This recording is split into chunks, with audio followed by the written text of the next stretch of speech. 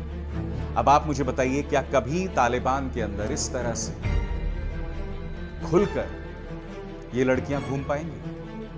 उन लड़कियों में क्या डर है, मैं अब आपको बतलाना चाहता हूं। सबसे पहले, कल रात